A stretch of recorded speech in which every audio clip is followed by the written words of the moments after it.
2028년부터 대한민국에서 상속세 과세 방식이 기존의 유산세에서 유산취득세로 전환됩니다. 이 변화는 상속인의 세 부담을 보다 공정하게 조정하고 가족 단위의 재산 상속 구조에 큰 영향을 줄 것으로 예상됩니다. 이번 영상에서는 유산취득세의 정의, 도입 배경, 장단점, 주요 변화 사항 등을 상세히 설명해 드리겠습니다. 유산취득세란 무엇인가? 유산취득세는 상속인이 실제 상속받은 재산에 대해 개별적으로 부과되는 세금입니다. 기존의 유산세는 고인의 전체 재산에 대해 세금을 매긴 후 남은 금액을 상속인들이 나누는 구조였으나 유산취득세는 상속인 각자가 취득한 재산에 따라 세금을 계산합니다. 예를 들어 30억 원의 유산이 있고 배우자와 자녀 2명이 각각 10억 원씩 상속받는 경우 기존 유산세에서는 30억 원 전체에 세금을 부과했지만 유산취득세 체계에서는 각자 받은 10억 원에 대해 개별적으로 세금이 부과됩니다. 이는 상속인 수가 많을수록 1인당 세금 부담이 감소하는 결과로 이어질 수 있습니다.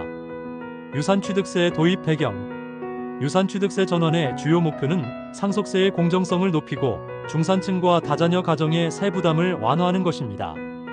현행 유산세 제도는 상속 재산이 많을수록 누진세율이 적용되어 상속인들이 실제 취득하는 재산보다 더 많은 세금을 납부해야 하는 경우가 있었습니다. 이에 따라 각 상속인이 실질적으로 얻는 이익에 따라 세금을 납부하는 유산취득세 방식이 대안으로 떠오른 것입니다.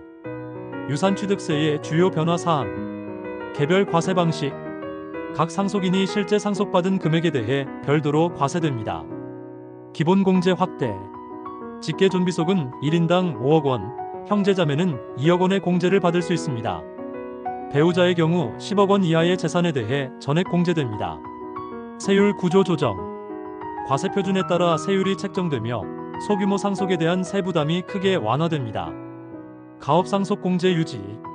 중소기업의 세대 간 원활한 승계를 위해 가업상속 공제 제도는 유지되면서 유산취득세 방식에 맞게 조정됩니다. 과세 시스템 개선. 새로운 과세 방식에 맞춰 국세청의 상속세 신고 납부 시스템이 재정비됩니다. 유산취득세의 장점과 단점. 유산취득세의 장점을 살펴보겠습니다. 첫 번째, 상속인별 공정한 세부담 배분. 두 번째, 다자녀 가정의 세부담 완화. 세 번째 장점은 중산층의 세금 절감 효과를 들 수 있습니다. 유산취득세의 단점을 살펴보겠습니다. 첫 번째, 복잡한 계산 방식으로 인한 행정 비용 증가. 두 번째, 상속 과정에서의 가족 간 분쟁 가능성. 세 번째는 유산취득세 도입에 따른 준비 사항 등을 들 수가 있습니다. 2028년 유산취득세 도입 전 상속을 준비하는 가정에서는 다음과 같은 전략을 고려할 수 있습니다. 첫 번째는 증여 활용입니다.